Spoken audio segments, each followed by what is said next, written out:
Nesse vídeo, nós vamos começar uma simples aplicação para demonstrar o Nullstack. Essa aplicação vai se chamar Poképole e vai deixar você votar no seu Pokémon favorito. Assumindo que você tem o Node instalado, nós podemos criar a aplicação pela linha de comando. Para isso, basta digitar npx create Nullstack app e o nome da sua aplicação. Depois de rodar o comando, basta dar cd para a pasta do projeto e rodar npm install para instalar as dependências. Nesse projeto, nós vamos usar MongoDB. Para isso, basta digitar npm install MongoDB. Depois que tudo estiver instalado, vamos abrir o VS Code e rodar o servidor de desenvolvimento. Por padrão, o servidor está rodando na porta 5000. O arquivo application.njs possui a classe de entrada do seu projeto. A função start roda uma vez quando seu servidor é iniciado. Vamos refatorar essa classe para iniciar as dependências do projeto. Para isso, nós só temos que renomear a função start para start project e, em seguida, criar uma nova função chamada start. Essa função receberá o contexto e chamará a função start project, passando o contexto como um argumento. Agora vamos configurar o nosso banco de dados. O primeiro passo é importar a biblioteca do MongoDB no topo do arquivo application. Todas as dependências usadas apenas em funções de servidor são removidas do bundle do cliente.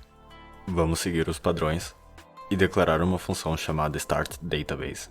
Dessa vez ela vai receber o contexto inteiro, o que significa que ela pretende salvar algo no contexto.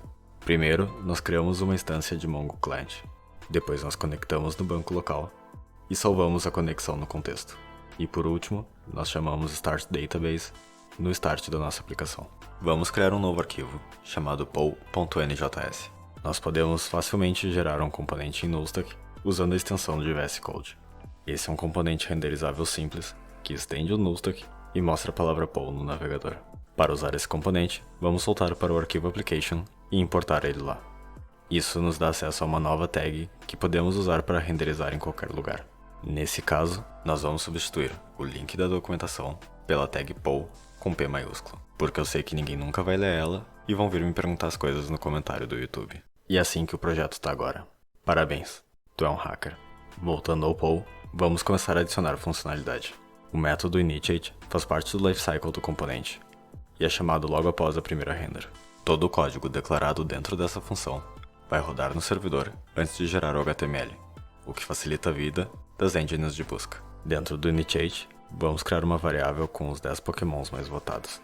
Nenhum otaku precisa comentar que Pokémon não tem plural. Pokédex é uma variável da instância que, por padrão, é um array vazio. Para declarar uma função de servidor, basta marcar ela como static e async ao mesmo tempo, para indicar que ela não compartilha o escopo com a classe. Vamos usar a database do contexto para retornar o resultado de uma query. Para refletir o estado no DOM, vamos mapear a variável Pokédex e listar cada Pokémon. Antes de começar o vídeo, eu já cadastrei alguns Pokémons no banco para dar uma adiantada. E esse é o preview da nossa aplicação. Antes eu tava de zoeira, mas agora tu é um hacker de verdade. Vamos deixar nossa aplicação mais bonita. Para isso, vamos substituir essa lista por um componente. Mas ao invés de declarar todo um novo componente, nós vamos usar um inner component. Inner components tem seu nome iniciado por render, seguido de uma letra maiúscula. Vamos desestruturar as propriedades de um Pokémon do contexto e retornar um HTML menos horroroso. E agora nossa aplicação, bom, tá com essa cara aí.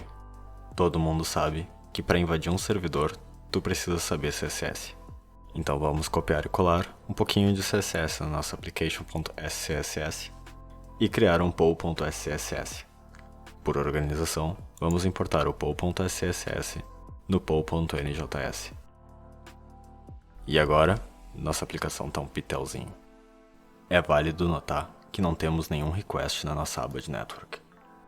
Isso acontece porque o Nullstack server-side renders a nossa aplicação e gera HTML pronto para SEO. No Nullstack, cada componente é uma feature completa. Vamos criar um volt.njs e copiar o respectivo CSS. Dessa vez, nós vamos importar o volt dentro do pole e não dentro do application. Nós estamos fazendo isso porque uma funcionalidade pode ser composta de várias outras funcionalidades menores. Até agora, nada explodiu. Nosso componente tem duas variáveis que são strings, uma escolha e uma mensagem, e ele vai renderizar um formulário simples. Nós podemos usar um bind de duas vias para atrelar uma variável a um input.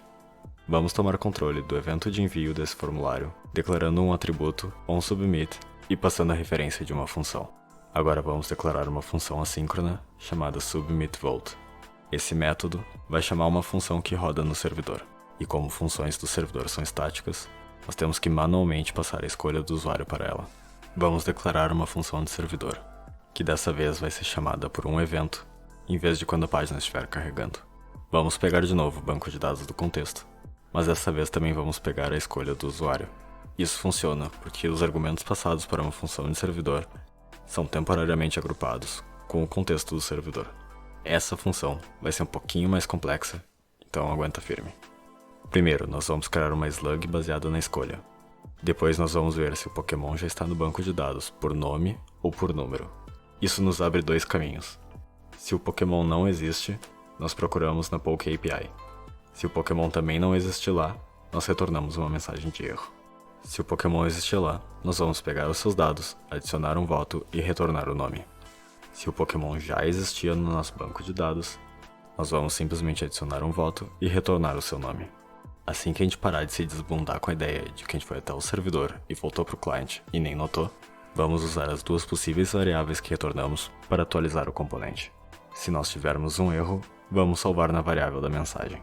Caso contrário, vamos atualizar a URL do roteador com o nome do Pokémon. O roteador faz parte do contexto do cliente. Observe a aba de Network, enquanto que eu preencho esse formulário com o nome de um Digimon. Ele fez um request contra uma API gerada automaticamente para nós e atualizou o DOM. Agora, observem quando eu escolho o número de um Pokémon de verdade. Uma nova chamada para a API acontece e o link do navegador é atualizado, mas mais nada acontece. Isso é porque lidar com o roteador é o assunto do próximo vídeo. Porém, se nós inspecionamos o banco de dados usando o Compass, um Pokémon novo foi adicionado. Se vocês quiserem aprender mais sobre o Nostack, deem like no vídeo e se inscrevam no canal.